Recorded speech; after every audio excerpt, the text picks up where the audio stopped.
My name is Avery Langford, and I'm 38. Competence doesn't sparkle, it hums. At 12:00 a.m., the dishwasher slides into off-peak like it remembers who taught it thrift. The lamps warm before dusk, and the last cell in my budget glows green, quiet proof that the ground under my life is level. People confuse that calm with softness. They don't see the net until someone tries to jump on it. Mason says the net is a buzzkill. He said it with a grin the first time he moved a box into my place. My lease, my rules, my timers. He kept the grin when he learned he could count on me. The grin slips when he can't. 2. Tuesdays ago, the kids were at my ex's for the night. The apartment was a hush, and the world had the decencies to be small. Mason kissed my shoulder and said something like, "Stay, like please." I did. It felt like pulling the lid off a jar of summer peaches. Sweet, a little messy, earned. Then his breath hitched and he said very clearly, "Oh, Kara." The room blurred. Not in anger, yet, but in math. Kara as in Kara. The one who meant nothing once upon a time. The ex you're totally over. Everything stopped. He realized it the way you realize you've stepped on glass. Too late, then everywhere. I pushed back, sat up. He reached for me, face pleading, voice soft. "It was a slip," he said. "It happens." "It happens," I repeated, tasting how cheap it sounded in my mouth. "Avery, people say the wrong name. It's muscle memory. We were together 5 years. Sometimes you think about her while you're with me." He rolled onto his back and stared at the ceiling like the ceiling had a manual for this. "Don't make this a thing," he said. "You're overreacting." I've heard overreacting before. It's what people say when your feelings scare them into seeing themselves. I could feel my steadiness straining like a cable. I could also feel my breath getting very, very precise. "Have you been talking to her?" I asked. "We text sometimes," he said too quickly. "It's not a big deal." "Not a big deal." "Avery." He sat up, voice sharpening. "It was a slip. It happens. Can we not turn this into a whole thing? You know I love you." I looked at him, at the dent his body made in my bed, at the space my life made for him every day. Somewhere under my ribs, the net I'd tied with 1,000 good choices trembled, then held. I stood, slipped into my robe, and switched on the small lamp. The room put on its honesty. "Go to sleep," I said. "We'll talk in the morning." He exhaled with relief, mistaking my quiet for surrender. He turned away. In 7 minutes, his breathing evened. I watched the ceiling like it might blink. It didn't. At 5:06 a.m., I made coffee and a decision. Competence is a choreography. It's also a blade if you turn it. I opened my laptop at the kitchen island and typed, "Urgent full-service move today." I found a company that answered before dawn and spoke to a human who sounded like he drank his coffee black and on time. "I need a full pack and move," I said. "Today. 1 bedroom's worth of belongings, clearly tagged." "Where to?" I said, "I'll have the address by 9. Then I texted Nicole. "Avery. Got a question you're not going to like. Do you have Kara's address?" The dots pulsed, disappeared, returned. Nicole and I weren't close. She was closer to Mason's scene than mine. Mutual barbecues, mutual birthdays. She was also, more importantly, a collector of screenshots and a connoisseur of truth. "Nicole, why?" "Avery. He said Kara's name last night." "Nicole, oh no." "Avery, I need the address for a delivery." A beat, then, "Nicole, 2210, West Caraway. I'm sending you something else too. Brace." What landed next were photos of messages. Mason in a group thread I'd never seen. She's a placeholder, good on paper, no spark. Kara gets me. Once her life is less kid-centric, I'll figure it out. The room felt colder. My hands did not shake. The net held. I poured my coffee into a to-go thermos, labeled it with a sticky note, "Habit," and started labeling the apartment. Sticky notes bloomed like pale flags. His clothing, his books, his home office, his monitor, keyboard, little stand he loves. His kettle, I bought it, he calls it his spare sneakers behind the shoe rack, his gym bag, laundry hamper, sentimental box marked college. I left what was mine. The dishes, the lamps, the rugs, the bed frame, the dog-eared novels, the plants that finally liked me. I set aside what was shared and inexpensive, the bath mats, the shower caddy. I am not cruel, I am surgical. At 8:40 a.m., Mason kissed my temple in the kitchen like nothing had happened, like the word Kara wasn't still echoing. "Gotta run," he said. "Big morning. Dinner tonight?" He smiled, relieved to be carried by my steadiness again. I let him go. At 8:57 a.m., I called the moving company back and gave them 2210 West Caraway. At 9:12 a.m., I called a locksmith named Keith who'd done my deadbolt last year after a string of break-ins down the block. At 9:23 a.m., I texted my ex-husband that the kids should stay with him tonight after school. Project at work. Need quiet. He sent a thumbs up and a question mark. I sent back a heart and thank you. By noon, 4 men in gray shirts stood in my living room with clean boxes and calmer eyes than mine. "Everything with a sticky note," I said, "goes." "Where's it all headed?" the crew chief asked. I handed him the printout with the address. "Return to sender," I said. "Tell them Mason Reed's belongings are going to the name he called out." They did not react. Professionals rarely do. They got to work. When you live with someone, you learn the true weight of their life. It's not the couch. It's the pile of cords in a drawer, the thrift store mugs, the scar on the nightstand from a too-hot mug, placed once and then never forgotten. It's the shirts outnumbering hangers. It's the handwritten note from his cousin in a box he forgot he kept. I labeled. They packed. The apartment breathed through it. At 2:47 p.m., Keith changed the locks. The old keys clinked into a Ziploc bag. Artifact, evidence, ending. At 5:41 p.m., my phone lit up. Mason calling. I let it pass to voicemail. The text followed like thunder after lightning. "Mason, where is my stuff?" Another. "Mason. Ava, what did you do?" Another. "Mason. The neighbor saw movers." I waited 5 minutes because I am petty, but I am also precise. At 5:47 p.m., I typed, "Avery. Your belongings were accidentally delivered to Kara's address. It happens." The phone rang immediately. I answered. "What the hell is wrong with you?" "Language," I said, and walked to the window where the city made its evening sound. "You moved my stuff to my ex's house? Are you insane?" "It was an accident," I said softly. "Sometimes wrong addresses happen. Muscle memory when you write. You know how it is, right? It happens." "This isn't funny. Neither was last night. You can't just, this is our home. This is my lease." I kept my voice gentle. "The door is still open to my boyfriend. I'm not sure who you are, though. Last night you seemed confused about names." He hung up. 20 minutes later, the intercom buzzed like a fly at a window. I pressed the talk button. "Avery, let me up." "The key won't work," I said. "That's on purpose." "You can't keep me out." "I'm not keeping you out," I said, and I meant it. "Your life relocated itself. That's what you told me things do." "Open the door." I went downstairs. The hallway smelled like floor cleaner and someone's curry. I opened the building door and stood in the frame. Mason looked past me like momentum might carry him through. I didn't move. "Can I help you?" I asked. "That's my apartment." "This is my apartment," I corrected. "And last night made it clear you're still attached to Kara. I thought you'd be more comfortable nearer to her." "I'm calling the cops." "Please do," I said. "Explain how you said another woman's name in bed, told me to get over it, and now you're upset your belongings were delivered to her address." His mouth opened, closed. For a strange second, I pitied him. Not for what he'd done, but for the way he had expected to get away with it simply because women like me have trained the world to expect our forgiveness. "You're ending us over a name?" he managed. "No," I said. "I'm ending us over your dismissal. The name was how you told me who you still are." His phone buzzed. He glanced down, color draining. "What?" I asked. "Kara," he said, voice small. "Her neighbor texted." He swallowed. "Everything's on her lawn." "Then I suppose you'd better go claim it," I said, and stepped back just enough to close the door. That night, the apartment looked half empty and somehow cleaner. I made tea and ignored the bright, awful quiet. My phone buzzed with a message from Nicole. "Nicole, did you get the delivery done?" "Avery, yes." "Nicole, good. Also, check your email. You're going to want the screenshots. Some are brutal." I opened the folder. She's a placeholder, good on paper.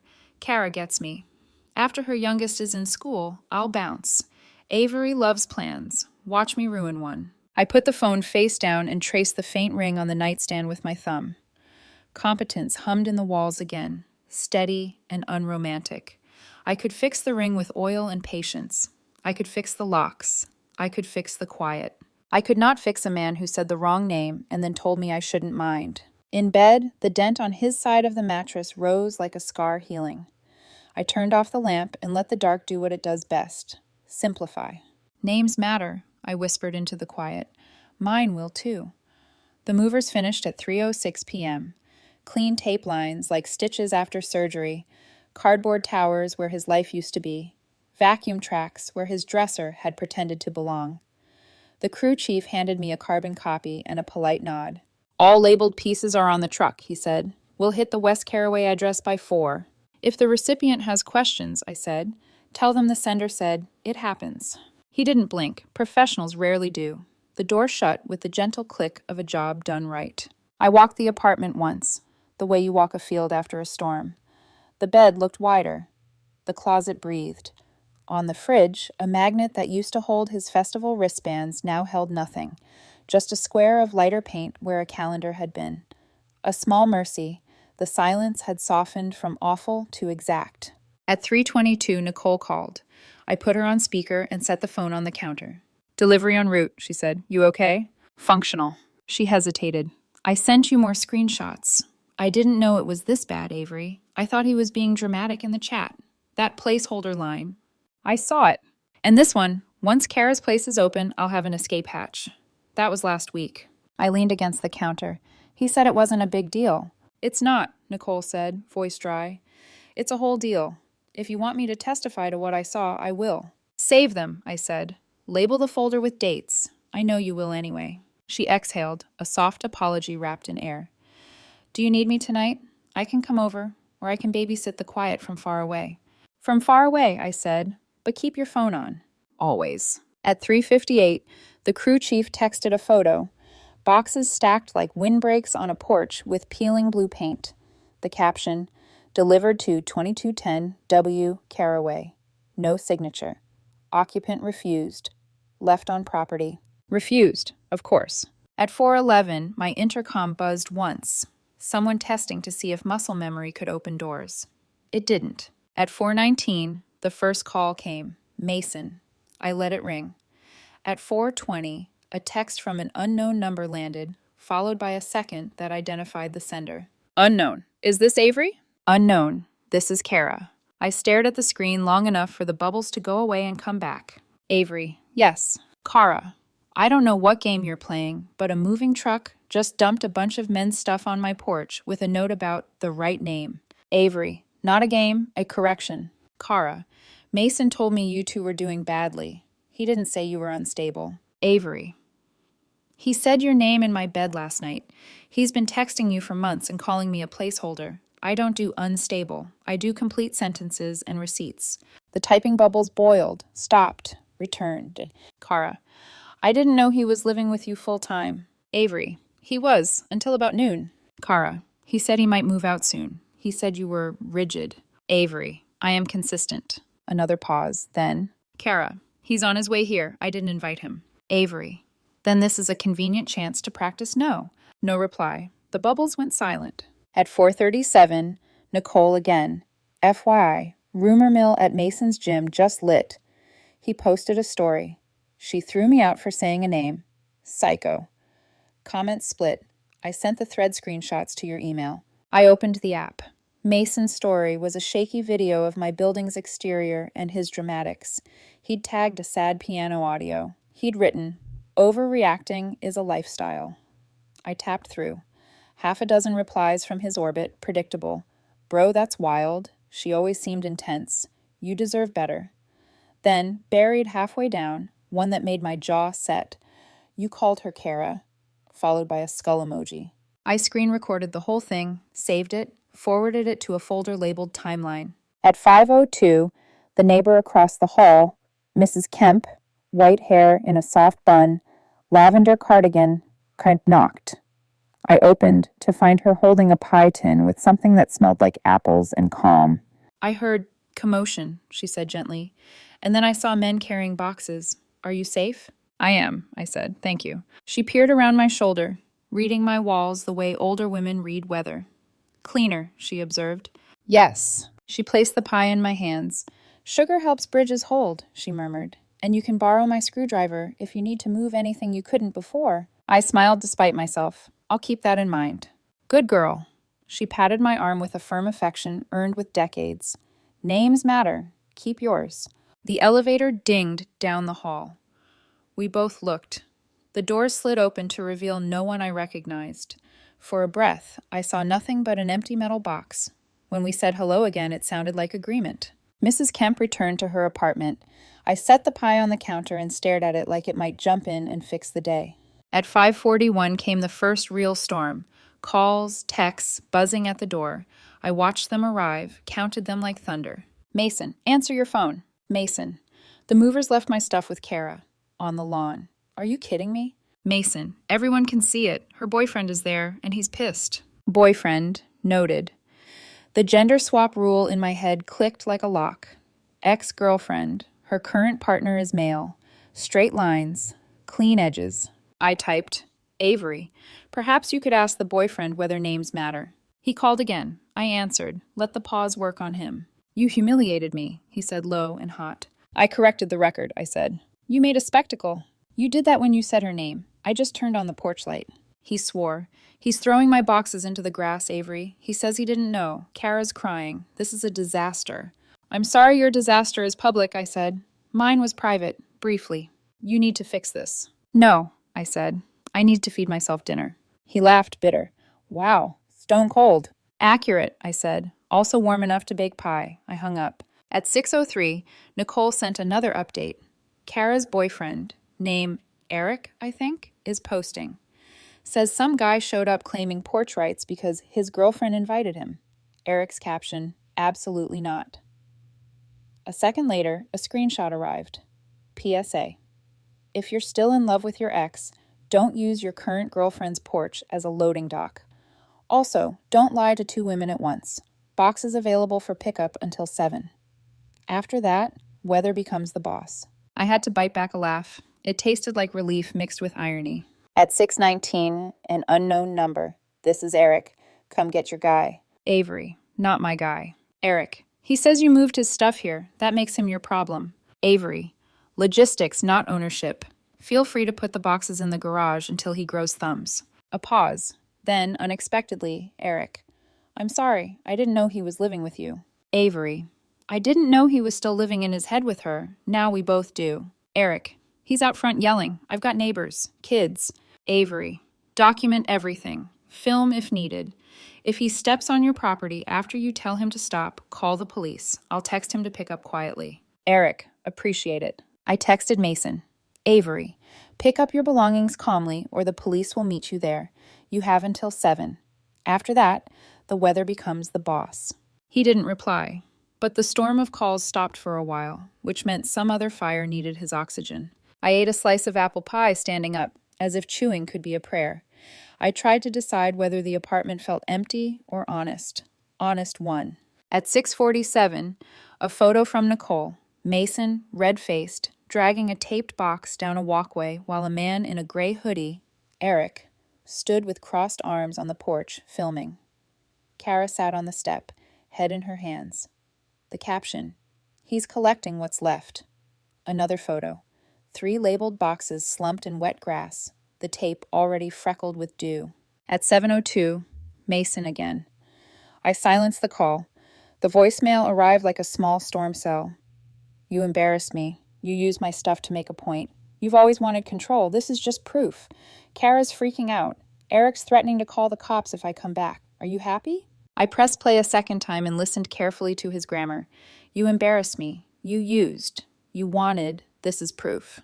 The pronouns did a lot of work for a man who'd never carried his own accountability past the front steps. At 7:18, I posted one thing, just one, on my story. A photo of the carbon copy receipt from the moving company with the caption, Accidents happen. Names included. I locked the story to a small list. People who matter know how to read. At 7:33, my ex-husband texted, Kids are asking if Mason is coming to the soccer game Saturday. I typed, not this week. Then, thank you for keeping them tonight. He wrote back, always. Co-parenting, when done right, is a quiet miracle you only notice when the boat lurches. At 8:02, Nicole again. Heads up. Mason's spinning it. He says you tossed him out because you're rigid and controlling and because you hate surprises. Avery. I hate being lied to. I like my names accurate. Nicole, screenshots, receipts? Avery, already filed. Timeline folder. Nicole, you're terrifying in the best way. At 8:29, the intercom buzzed a final time. I didn't answer. The text followed. Mason, I want my key. Avery, it no longer exists. Mason, you can't do this. Avery, I've already done it. Your belongings have been returned to the recurring noun in your sentences. Your access has been updated to reflect current reality. A long pause, then, Mason, you're going to regret this. Avery, I already regret last night. Everything else is maintenance. For the first time since morning, the building settled. Pipes sighed. A neighbor laughed in a television glow. Somewhere 2 floors down, a baby wailed and then didn't. The dishwasher hummed at 9:01 like nothing dramatic had happened. The thermostat exhaled at its scheduled minute. The lamp clicked off when I asked it to. I stood in the doorway of the bedroom and looked at the flat side of the mattress where his weight had trained the foam. The dent was still there. It would rise. Most things do when you stop sitting on them. The phone, face down on the nightstand, vibrated one more time. I flipped it over to see a final message from an unknown number. Unknown. Tomorrow, can he pick up the rest from my porch at 10? I have a meeting at 11, and I'm not hosting his apology tour. Avery. Yes, thank you, Eric. I put the phone screen down again and climbed into the wide, honest bed. Before I turned off the light, I wrote one line in the small notebook I keep for inventorying the day. Correction made. Next, protect the quiet. The light snapped to dark, as trained. For once, I felt no need to rehearse the conversation we'd have next. Mason would come back with a new excuse, a brighter lie, or a cheaper apology. I didn't need to guess which. They all rhymed. Names matter. Tomorrow, I would find out who else's did. The next morning was supposed to be routine. Coffee, a quiet inbox, maybe a long walk to stretch the silence. By 9:17 a.m., my phone had other ideas. Unknown caller, twice. Then my ex-husband, Evan. He doesn't call unless it's urgent. Avery, he said, voice low but steady. The school just called me. The kids are fine, but they said Mason picked them up instead of me. I went cold. Pick them up? Yeah, he told the office he was on your list. Apparently he still had that authorization from last spring. The net under my life, the one I'd spent years weaving, pulled tight again. I'm on my way, I said. At 9:45 a.m., I was halfway to the school when my phone buzzed again. Nicole this time. Nicole, he's at Kara's house. Someone just posted on the community page. Boxes all over her lawn, kids in the car, crying. You should see this. She sent the post. A blurry photo of Mason arguing on a suburban driveway, a child's car seat visible in the background. The caption read, Does anyone know this man? Big scene at 2210 West Caraway. 2 kids crying, 1 woman screaming, 1 guy filming. Wild. I didn't even respond. I turned the car around. By the time I reached the street, the chaos was cinematic. Kara's pale blue house stood out like guilt against the gray sky. Boxes were everywhere. Some collapsed, some torn open, clothing spilling like confession. Mason was shouting at a man in a dark hoodie. Eric. Kara stood near the porch steps, her voice pitched high, pleading. And near the curb, my 2 kids, Mila and Jonah, sat in the back of Mason's car, red-eyed and silent. I parked behind them, stepped out slowly. My heels crunched on wet asphalt. Mason froze. Avery, he said, palms up. You're overreacting again. I ignored him and went straight to the car. Sweethearts, I said, opening the door. Come here. Mila's lip trembled. Mommy, he said you told him to get us. I know, baby. It's okay. You're safe now. Jonah's small voice cracked. They were fighting. The lady threw his boxes. I know. I buckled them into my backseat and closed the door gently. Then I turned to Mason. You brought my children to your ex's house? They're our kids, he shot back. No, Mason, they're my children. Yours only when you earn the trust to act like a grown man. He rolled his eyes. You're being dramatic. They were fine. Eric, still filming, barked. She's right. You dragged 2 kids into a screaming match. That's not fine. Kara, tears cutting through her makeup, said quietly, Mason, please leave. We were just... No, you don't get to explain. You lied to me. You lied to her. You lied to everyone. You said you were single. His jaw tightened. You were texting me too, he muttered. And you were living with her, Kara snapped, pointing at me. God, you're pathetic. I almost felt sorry for her. Almost. Avery, just talk to me, Mason pleaded, stepping forward. If you take one more step, I said evenly, I will call the police. He froze. The camera light on Eric's phone glinted red in the damp air. "You think you're untouchable?" Mason sneered. "You made me look crazy. You did that all by yourself." He tried to grab my arm as I turned away, his fingers brushing my sleeve. Eric shouted, "Hey, back off!" I said quietly, "Touch me again, Mason, and I'll press charges for assault. You've already made vandalism look good by comparison." That word, vandalism, seemed to land. His eyes flickered. Maybe he'd realized I knew about the red paint. "You're twisting everything," he hissed. "All of this because of one name." "Not one name," I said. "The wrong one. Repeated, defended, excused. There's a difference." Then I got in my car, pulled away, and didn't look back until the house was a small blue memory in the mirror. That evening, Evan dropped by with dinner for the kids. He stood in my kitchen doorway, holding takeout boxes like a peace offering. "They're okay," he said quietly. "Still a little shaken, but fine." "Thank you," I said. "You don't have to thank me. He's banned from school pickups now. The principal said she'll call you tomorrow." I nodded, exhausted. It's like he's trying to make chaos an identity. Evan gave a half smile. "Always liked control, didn't he?" "He liked the illusion of it," I said. "I just happened to be organized enough to notice the cracks." He set the boxes down. "The kids said there was shouting and some woman crying." I sighed. Kara, the ex, and her boyfriend Eric. He handled it well. Evan nodded slowly. "You've got this handled, don't you?" "Mostly. Just documenting everything now." "You always were good with records." He smiled, soft, not pitying. And for a moment, the air between us wasn't sharp anymore, just quiet.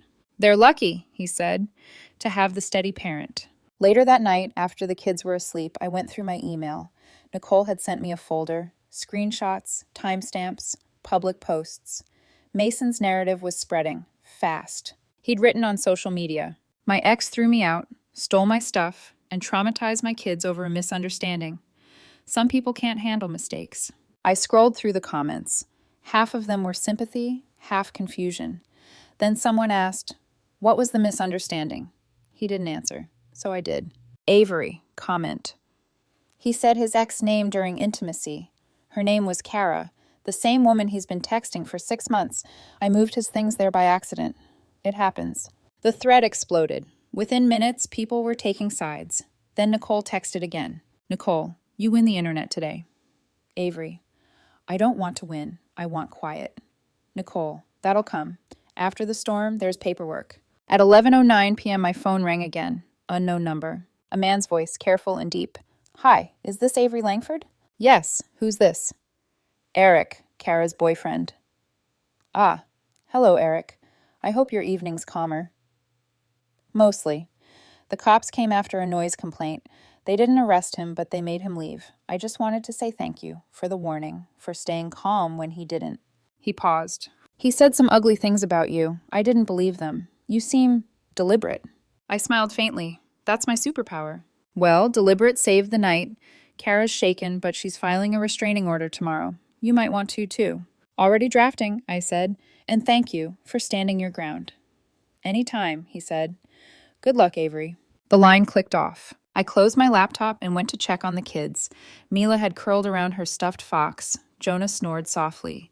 I brushed their hair from their faces, whispered promises I meant to keep. In the hallway, the faint scent of apple pie still lingered. The note I'd written the night before. Correction made. Next, protect the quiet. Sat on the counter beside the carbon copy receipt. I added another line beneath it. Next correction, boundaries enforced. Outside, the night was so still I could hear the city breathe. But I knew it wouldn't stay quiet for long. Men like Mason don't vanish. They spiral. And tomorrow, I'd see just how far he was willing to fall.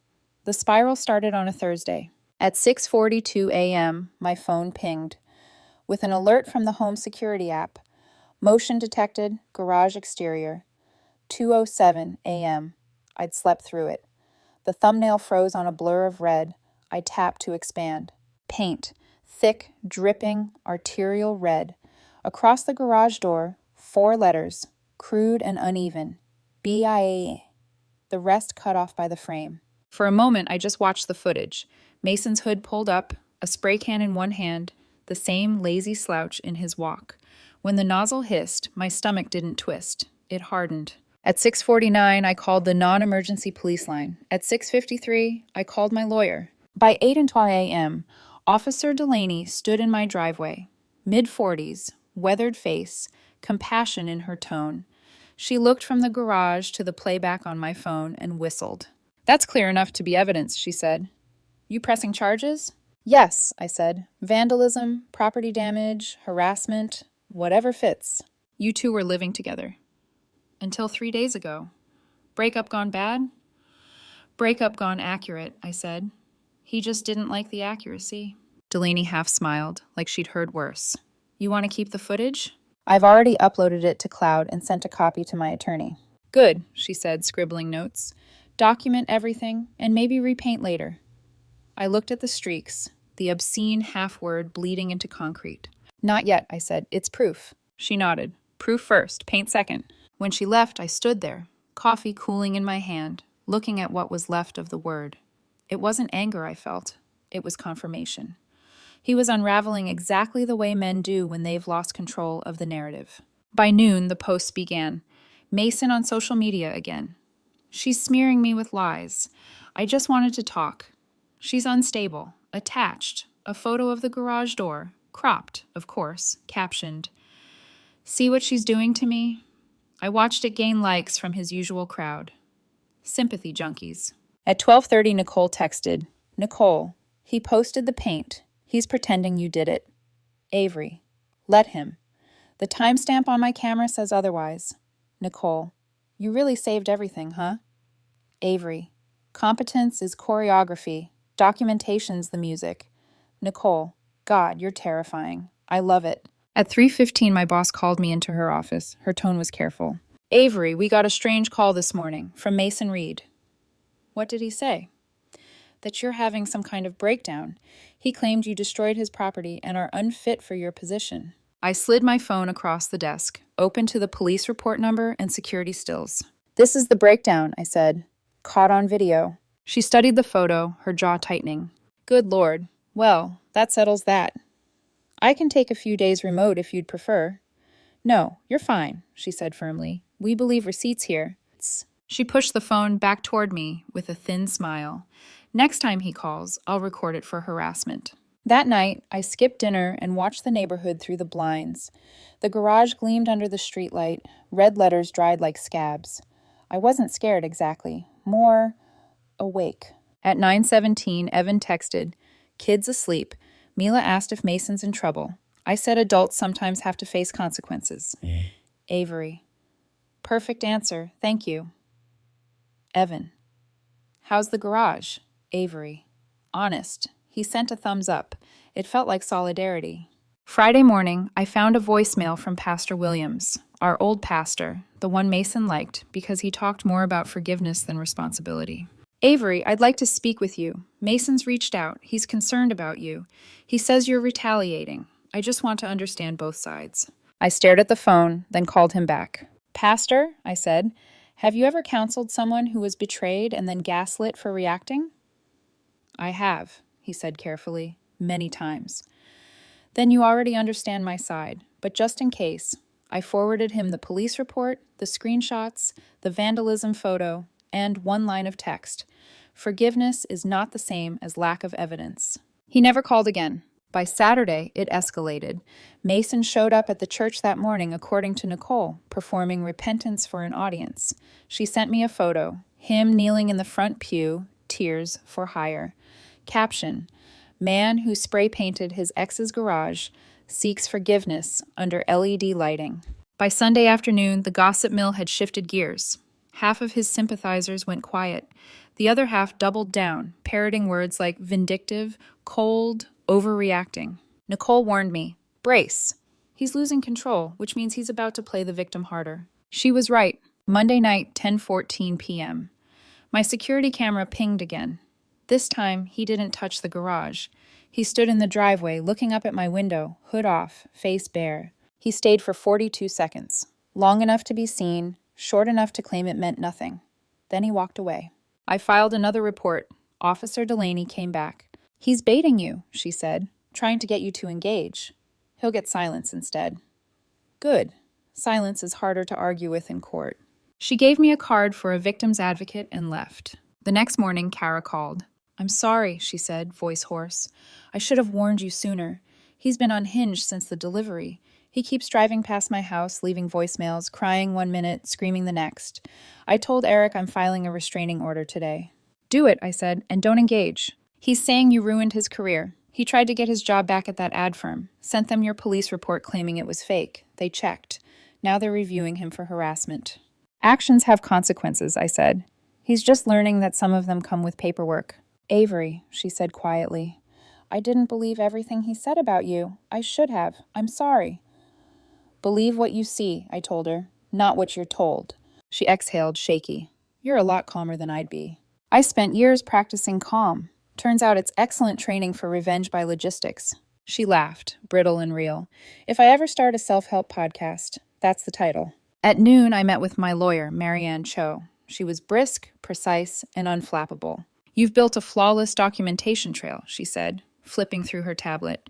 "The vandalism, the harassment, the false reports. He's handed you a restraining order on a platter. What about the kids?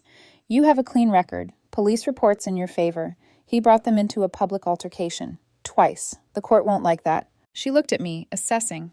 "You're remarkably composed." "That's how I win," I said. She smiled faintly. "Then let's finish this." That evening, the police arrested Mason at his workplace. Public property damage, harassment, violation of a protective boundary. The news spread fast. Nicole texted one sentence. The red paint finally matched his record. I didn't gloat. I didn't post. I just stood in front of the garage, fingers tracing the dry ridges of paint, and whispered, "Proof first, paint second." Then, for the first time in weeks, I picked up a roller and painted over the letters. Not to hide them, but to reclaim the space. White over red. Clean, deliberate, final. As the roller hissed against the wood, I felt something unfamiliar. Not relief, not triumph. Peace. Later, after tucking in the kids, I checked my phone one last time. A new message blinked from an unknown number. "Unknown. You think you've won, but this isn't over." The timestamp 9:03 p.m. I forwarded it to Officer Delaney and set the phone face down. The house hummed. Dishwasher, thermostat, lights, all obeying their quiet choreography. The world, once again, moved on my schedule. But I knew Mason wouldn't stop here. Men who lose control don't fade, they flail. And sometimes flailing is just a slower kind of drowning. I wasn't going to rescue him. I was going to watch him sink. The arraignment came faster than I expected, 5 business days after the arrest. The courthouse smelled like paper and coffee left too long on a warmer. Mason walked in wearing a pressed shirt that didn't fit his neck and a look that didn't fit his face. He tried to catch my eye as we waited outside the hearing room.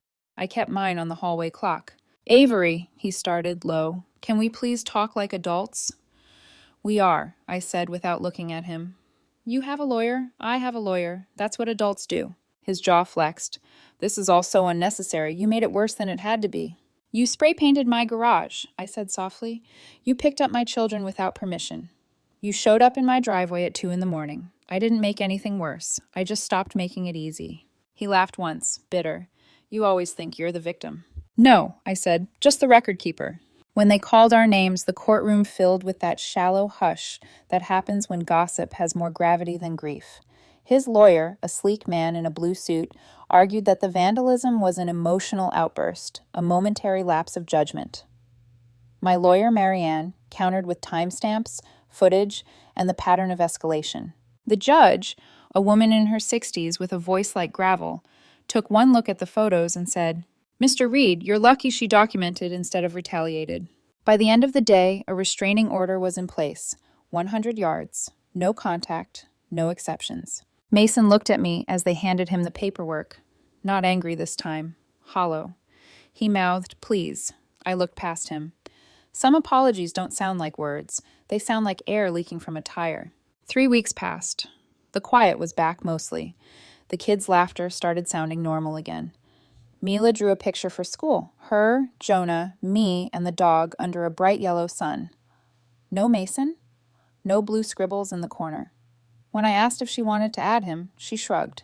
"He yells too much," she said. "You don't yell." That was all.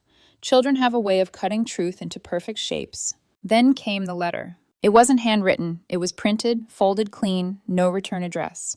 Delivered to my building's lobby in a plain envelope. Avery, you won. Are you happy? You took everything. My job, my reputation, my family. I hope it feels like justice.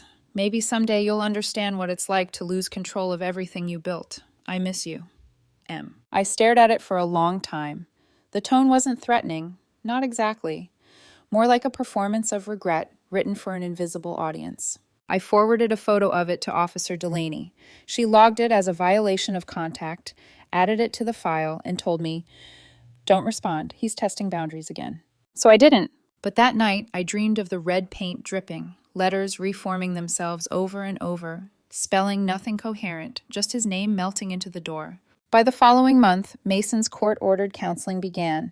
His lawyer requested a meeting to discuss resolution options.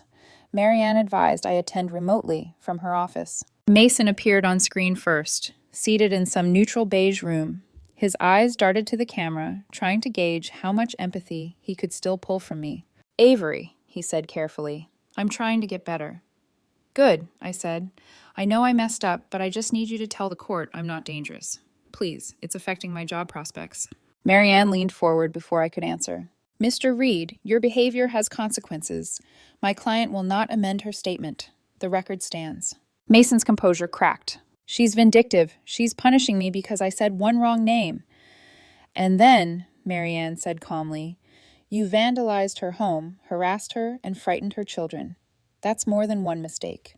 He slammed a hand on the table. The mic picked up the thud. The counselor muted him. That was the last time I saw his face live. 2 weeks later, another envelope arrived. Certified mail this time. Divorce paperwork. Only, it wasn't ours. We'd never been married. It was his divorce from Kara. Attached, a short note. "Guess she finally believed what you said." I almost laughed. It was absurd, circular, inevitable. One rainy evening, he showed up again, or tried to. The camera caught him at the corner of the property, standing in the shadows like a man visiting his own ghost. He didn't come closer, didn't speak, just stood there for exactly 1 minute and walked away. When I sent the clip to Delaney, she sighed. "He's testing your boundaries again, but he stayed outside the radius. He's learning, slowly." "Learning what?" I asked. "That you mean what you say." Then silence. 3 months of it. Long enough that I almost started believing he'd burned himself out, until the night he came back one last time, not in person, but through a letter slipped under my door. "I'm going to be a father." The sentence glared up at me, black ink pressed too hard into the paper. "Kara won't talk to me, but I know it's mine. I thought you should know." I sat at the kitchen counter, reread it twice, and then once more for the absurdity. Kara's last text to me, a month prior, had included a photo of her engagement ring to someone else. So unless she'd performed a miracle, Mason was lying. Still, I checked the dates, because competence isn't about trust. It's about verification. No overlap, no possibility, just another desperate trick in a magician's empty show. I texted Nicole, Avery. He says he's going to be a father. Nicole, with who? The ghost of his reputation. Avery, exactly. I forwarded the letter to Marianne for the record, and then slid it into a folder marked Final Evidence. Read. He tried calling once more, from a blocked number. I let it go to voicemail. "Avery, please, you win. I just wanted you to know I loved you. I still do." I deleted it without listening to the rest. Some love isn't love. It's possession dressed as apology. At the next review hearing, Marianne closed the folder and smiled. "He's exhausted his appeals. Probation, fines, therapy, restraining order extended for 2 years. You're free, Avery. Free." The word felt strange, like a language I'd learned in childhood and forgotten how to pronounce. When I walked out of the courthouse, the air smelled of rain and cut grass. Clean, unclaimed. I drove home with the windows down. The garage door gleamed white. Beneath the new paint, faint ridges of the old letters remained, if you knew where to look. I decided to keep them, not as scars, as evidence of repair. That night, after the kids fell asleep, I sat on the porch swing alone. It creaked in rhythm with the crickets. I whispered, "Names matter, boundaries too." And for the first time in a year, my world answered with silence instead of drama. Mason never contacted me again.